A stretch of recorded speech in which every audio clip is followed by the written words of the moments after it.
Bullseyes. Toby the tram engine has cow catchers and side plates.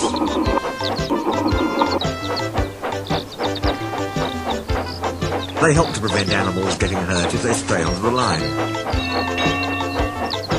Daisy thought they were silly. She said Toby was afraid of getting hurt himself. "I'm not," said Toby indignantly. "You are. I've not got stupid cow catchers, but I am not frightened.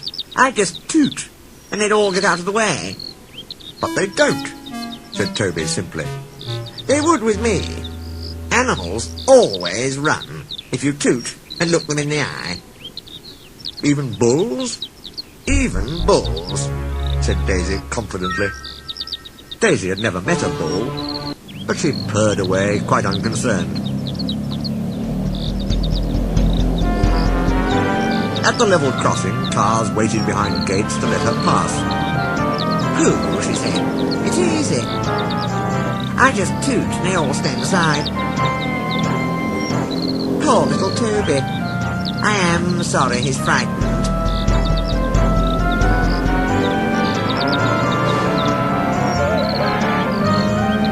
At the next station, a policeman was waiting. "There's a bull on the line," he warned them. "Please drive it along towards the farmer." Daisy was excited. Now, she thought, I'll show Toby how to manage bulls. Toby was surprised to find Daisy back once more at the station. "Bulls always run if you toot and look them in the eye, eh, Daisy?" Daisy said nothing. "Ah, well," Toby went on, "we live and learn. I'd better chase him for you, I suppose."